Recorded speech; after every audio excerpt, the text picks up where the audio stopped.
es un buen momento para empezar a invertir ahora. El tema de la presidencia, digamos que no va a impactar tanto sobre la bolsa, sobre nuestras inversiones a largo plazo, al cabo de incluso un año. La mayoría de las personas, cuando cometemos errores al invertir, son cuando tocamos y movemos demasiado nuestra plata. Bienvenidos un día más, chicas y chicos, a Tercer Tiempo Financiero, el podcast de Camino Financiero. Y el día de hoy queríamos hablar, empezando por cómo se espera 2025, qué nos esperan en los mercados, son tiempos de incertidumbre, qué podríamos hacer con nuestras inversiones, cuál es el impacto. Y empecemos por hablar cuál es la situación actual, Sebastián, de los mercados en bolsa principios de 2025. Bueno, empezamos a ver, de hecho ya desde un poquito antes del 2025 empezamos a ver los mercados bien movidos. Bueno, obviamente el tema de las criptomonedas, cuando salió el tema de Trump, la elección de Trump sí que tuvo un impacto bastante grande en el mercado, no solamente en el mercado de las criptomonedas, por supuesto, sino que también en el mercado bursátil. Y en general yo creo que eso marca la pauta siempre. Durante los años de elección suele haber bastante volatilidad, sobre todo por la incertidumbre que produce un candidato, o bueno, en este caso ya un presidente electo y que ya asumió incluso, como Donald Trump, que está hablando de derogación de un montón de normativas o leyes que había aprobado durante la administración Biden.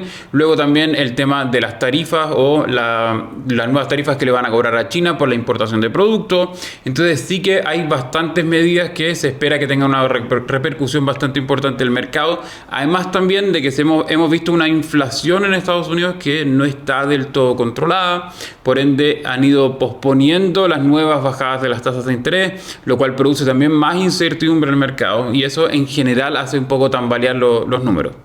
Si tú estuviste analizando cómo afectan un poco según qué presidente, o sea, según de qué bando, ¿no? ¿Cómo afecta esto a los mercados bursátiles? Puede ser que en el corto plazo vemos como vaivenes, pero ¿de verdad tiene un impacto quién es el presidente actual, sea de un lado o de otro, realmente a nivel o económico o a nivel bolsa? Es bastante curioso el caso porque generalmente se tiende a creer, digamos, de que cuando tenemos al Partido Republicano se esperan mejores resultados en bolsa y cuando tenemos al Partido Demócrata se esperan peores resultados en bolsa. Porque, bueno, más o menos lo que en todo el mundo la concepción es de que si es más de derecha hay mejor manejo del mercado, si hay más de izquierda, en teoría hay peor manejo del mercado. Lo cierto es que según las cifras, realmente eso no ha pasado así en Estados Unidos nunca. O sea, de que efectivamente cuando están los republicanos no sube y cuando están los demócratas no baja, sino que al final depende muy poco, tiene un impacto muy, digamos, minoritario el presidente de turno. Tiene un impacto muchísimo más grande las políticas macroeconómicas, si es que estamos en guerra, si es que hay una recesión o digamos todas las políticas que están ocurriendo fuera de Estados Unidos, más allá de las políticas internas. Las políticas internas se ha demostrado que no tienen un impacto tan importante a nivel económico. Entonces, en general, como que siempre genera obviamente un montón de incertidumbre, un montón de volatilidad durante, sobre todo, el primer año de la administración nueva, pero no tiene un impacto a largo plazo tan importante. De hecho, por ejemplo, se esperaba que durante la administración de Donald Trump, la última, no esta, sino que la anterior, obviamente el tema de los hidrocarburos, digamos todos los combustibles, el petróleo, tuviesen un buen boom, porque en general se espera de que ese candidato sí que iba a tener propuestas que iban por ese lado. Por ende, digamos, en consecuencia de eso, todas las ecologías, o sea, las energías verdes y más ecológicas, en ese sentido iban a tener un retroceso. Y absolutamente no pasó nada de eso. Pasó todo lo contrario, de hecho. Durante la última administración de Donald Trump, todas las energías renovables vieron un repunte muy, muy significativo.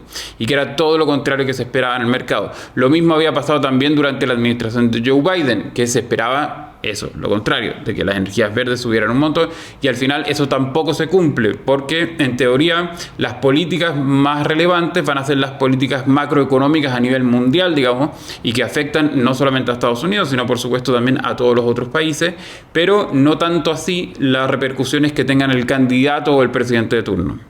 Claro, además yo creo que hay como mucha alteración a nivel noticia, como en el día a día o incluso semana, pero al final uno, como siempre en bolsa, si hace como el zoom hacia atrás, al final en nuestras inversiones da igual, que gobierne uno, que gobierne el otro. Entonces también a la pregunta de si es un buen momento para empezar a invertir ahora, ¿qué dirías? Yo creo que en general siempre es un buen momento, o sea, ya sea esta administración, sea otra administración. Es que yo creo que uno de los temas es que la gente en general cree que el presidente tiene mucho más poder de lo que realmente tiene.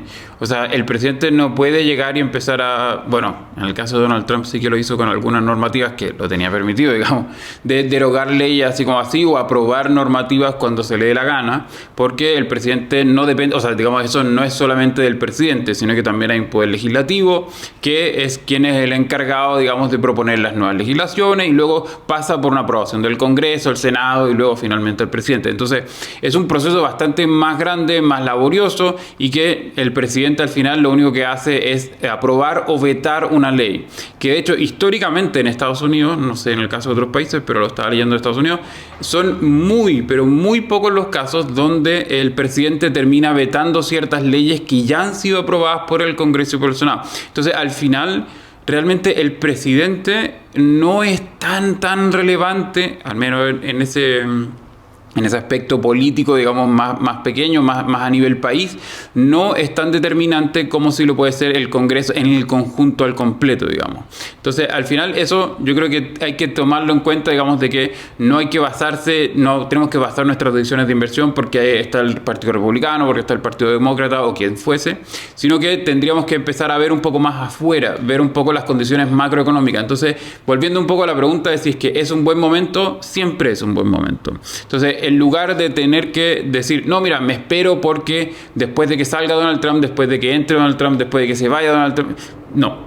O sea, lo mejor es empezar lo antes posible. Está demostrado de que el tiempo es lo más importante y no es lo más importante el candidato de turno. Sí, además, como hay otros factores, bueno, hay personas que a lo mejor nos preguntan también por el tema del dólar, que si el dólar está fuerte, entonces debo de esperarme.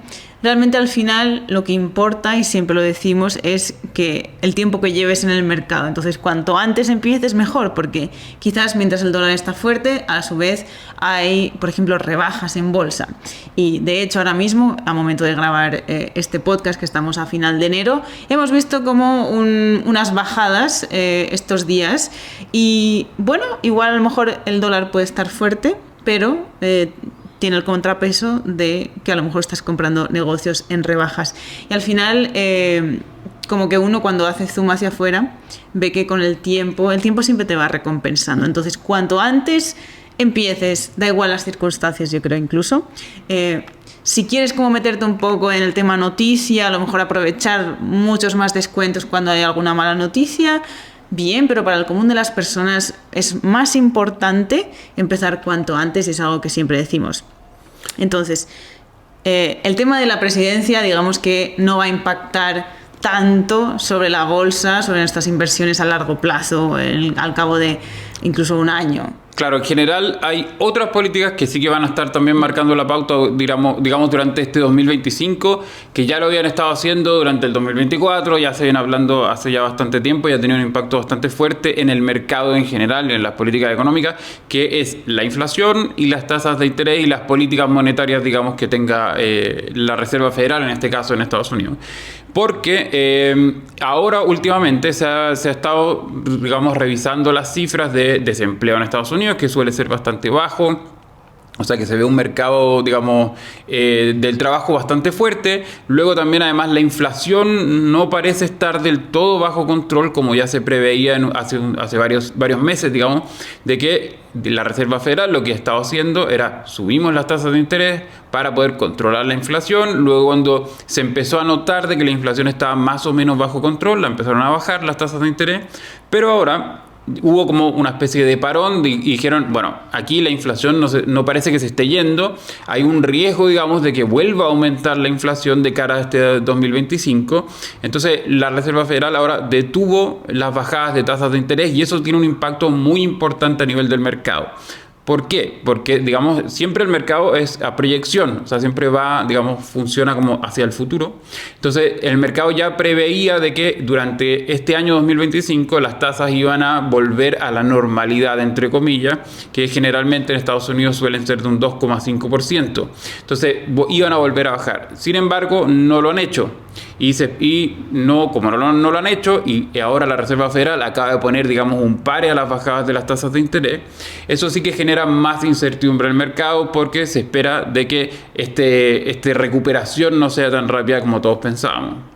Claro, porque además si tenemos en cuenta de que seguimos teniendo relativamente unas tasas de interés altas, relativo a los años anteriores, pero en el conjunto tampoco no son tan altas, pero bueno, claro, invertir en renta variable, que son negocios donde hay más incertidumbre, donde no sabemos cuánto dinero vamos a ganar, versus estar invirtiendo en renta fija, en bonos, en depósitos a plazo. Claro, si sigo teniendo unas tasas de interés como que me están dando unos intereses interesantes, preferiría ir a lo seguro. Esto, por ejemplo, me recuerda a mi madre porque me dice que en Trade Republic, que por ejemplo tiene una cuenta remunerada que dan como alrededor del 3%, pues si tú tienes a lo mejor una cantidad de dinero interesante, te puede dar como... Bueno, pues ella, por ejemplo, recibe 100 euros al mes. Entonces está muy contenta con eso y prefiere eso sobre estar invirtiendo en el S&P 500, que sube y baja y pues tiene un poco más de incertidumbre de lo que va a pasar. Y esto pasa a nivel de también inversores institucionales. Por supuesto, prefieres, ¿no?, irte a la renta fija, donde sabes que vas a recibir esta cantidad de intereses, versus renta variable, que aún no sabemos cómo se va a comportar. Digamos que el incentivo ahora mismo, mientras siguen unas tasas de interés relativamente altas respecto a otros años, pues el dinero tiende a fluir un poco más a lo que es lo seguro. Pero esto se podría revertir cuando veamos que si la inflación está, digamos, controlada, se empiecen a bajar las tasas de interés o subir. ¿Qué piensas tú? Claro, en general se genera este desincentivo, digamos, hacia la renta variable porque estoy asumiendo riesgo por un retorno que no es necesariamente mayor. Sobre todo también porque estamos viendo, digamos, durante estos últimos meses, este último año, valuaciones de empresas, en general del mercado, que le llaman, que el mercado está como sobrevalorado. Entonces estamos viendo valuaciones extremadamente altas y por ende, si es que las valuaciones ya son muy altas o, digamos, los mercados están cercanos a los máximos históricos, no se espera de que sigan reventando los máximos todos los días, digamos. Entonces, como no espero un retorno tan alto, digamos, a partir de este punto, ya no me conviene asumir ese riesgo y prefiero cambiarme a la renta fija, porque al final el retorno y el riesgo, obviamente, como siempre en teoría, deberían ir de la mano. Si es que yo voy a correr más riesgo, tengo que esperar un muchísimo mayor retorno. Pero en este caso, como ya estamos en máximo histórico y obviamente no se espera que se vayan rompiendo todos los días, me conviene mucho más cambiarme a la renta fija, que está entregando un buen retorno, a prácticamente un riesgo cero. Nunca es cero, pero es bastante más bajo. Y lo que se espera más o menos, digamos, para lo que queda, para lo que viene de este año 2025, digamos, se esperaba inicialmente de que a partir de marzo empezaran de nuevo a bajar las tasas de interés. Eso, de momento, está un poco en veremos. Se dice que a partir de quizás de julio, agosto, podríamos empezar de nuevo a ver ciertas bajadas, si es que hay bajadas este año. Pero, de hecho, al principio, digamos, como todos los pronósticos indicaban de que para marzo ya íbamos a volver a alcanzar niveles similares a los que habíamos visto antes de la pandemia y todo esto, o durante la pandemia. Pero ahora esas proyecciones se han ido moviendo y generalmente ahora lo que se dice es que va a estar a partir de julio, agosto de este año, digamos, desde que se van a retomar las bajadas. Eso no significa de que van a retomarse, digamos, de forma muy brusca, o sea, no vamos a pasar de nuevo directo hasta el 2%, digamos. Pero sí que van a empezar a retomarse las bajadas. Entonces, en ese sentido, ahora se ha retrasado la proyección, lo que genera la incertidumbre y lo que obviamente genera este desincentivo en la renta variable. Bueno, entonces, ¿cómo deberían de evaluar los inversores si invertir en renta variable o renta fija este año, de acuerdo a lo que acabas de decir de las tasas de interés? Yo creo que este año, bueno, sobre todo, o sea, lo que estaba leyendo el otro día, por ejemplo, es que suele haber bastante movimiento en bolsa el año donde asume un nuevo presidente y el año donde se va el presidente actual, digamos. Entonces, esos años son bastante movidos en bolsa en general. Yo creo que al final va a depender, como siempre, del perfil que tenga cada inversor, digamos, y de las expectativas que uno tenga, sobre todo en términos de cuántos años voy a estar invirtiendo. En general, lo que nosotros siempre hablamos es de que si es que tengo varios años vista, o sea, voy a empezar a invertir ahora de cara a 20 o 10, 20 años, por así decirlo, por ahí yo simplemente como que apagaría el ruido de afuera y empezaría a invertir en renta variable si es que eso es el perfil que yo tengo de inversión. No me dejaría llevar, digamos, por la situación económica actual, porque no es tan dramático y no hay nada como tan ultra mega relevante como que vaya a cambiar el curso de la historia o el curso monetario del planeta. Con lo cual, realmente sí, vamos a poder ver fluctuaciones durante este año, pero no hay nada tan espectacular o relevante que nos haría cambiar nuestra estrategia de inversión dependiendo, por supuesto, como siempre, del perfil que cada uno tenga. Si es que yo tengo un perfil más bien conservador, perfecto, porque la renta fija es una increíble alternativa durante estos próximos meses. Si es que yo tengo un perfil más arriesgado, trataría obviamente de entrar en renta variable igualmente y mantener mi inversión de la misma manera que lo he venido haciendo ahora. Si es que todavía no lo estoy haciendo, yo creo que ahora, como hubo un remesón, digamos, no tan importante, pero sí que hemos visto algunas caídas a inicio de este año 2025, aprovecharía de entrar en estos momentos, porque finalmente lo que va a empezar a pasar, como a mediados de este año, es que sí que vamos a empezar a ver cómo van a empezar a bajar las tasas de interés en el Banco Central, y eso sí que debería volver a estimular la economía y ver ciertos crecimientos un poco más adelante. Sí, al final, o sea, yo creo que es bueno entender cómo se mueve el mercado, cómo funciona el tema de las tasas de interés, cómo me impacta a mí en mis inversiones, pero esto no cambia nada. No cambia nada porque si, por ejemplo, lo que digo de mi madre que tiene un dinero ahí que ese no lo quiere poner en riesgo, pues obviamente no le puedo decir inviértelo en renta variable. Es algo que quiere no correr ningún riesgo en este momento porque quizás lo necesita. Entonces, obviamente, si ahora estoy en un contexto de tasas de interés altas donde la renta fija, unas cuentas remuneradas, unos depósitos a plazos, unos bonos del Estado me ofrecen más incentivo, estupendamente. Pero si no puedo moverme a la renta variable. En este caso, yo creo que la estrategia para cualquier inversor es siempre la misma. Igualmente, da igual si cambio las tasas de interés o no, sí que es verdad que tenemos más razones si es que aún no estamos invirtiendo para nuestra jubilación, que es a más de 5 años en muchos casos, en renta variable, pues tenemos más razones para hacerlo. Pero digamos que las estrategias yo diría que no cambian. Claro, en general la estrategia no debería variar demasiado en este tipo de escenarios, porque como te digo, no hay ningún escenario demasiado dramático o demasiado decisivo como para hacerme tomar la decisión de decir, me salgo del mercado al completo, o cambio todo a renta fija, o cambio todo a renta variable. No estamos en ninguno de esos puntos así como de inflexión tan importantes como que nos haga tomar una decisión tan drástica. Entonces, en ese sentido, yo seguiría con mi estrategia normal, seguiría invirtiendo de la misma manera que lo vengo haciendo. Si es que no lo he empezado a hacer, da igual, empieza lo antes posible. Eso es siempre la mejor alternativa, es empezar a invertir lo antes posible. Así que yo trataría de no entrar en pánico y trataría de no mover la plata. En general, la mayoría de las personas, cuando cometemos errores al invertir, son cuando tocamos y movemos demasiado nuestra plata. Digamos, la estrategia más fácil es siempre la más efectiva. Dejar nuestra plata ahí, tranquila, invirtiendo, trabajando en lo mismo que lleva haciendo durante los últimos 5 años, déjala igual. No la toqué, porque si no, lo más probablemente es que te va a salir mal. Así es. Bueno, cuéntanos abajo qué estás haciendo tú con tu dinero ahora mismo, si has empezado a invertir o si no, y si no lo has hecho aún, te invitamos a que lo hagas. Te dejo en la descripción un enlace a nuestro curso de inversión, porque ahí vas a aprender todo lo que necesitas para aprender a invertir en este 2025. Nosotros nos despedimos aquí. Que tengas un buen día. Hasta luego. Chao, chao. Chao.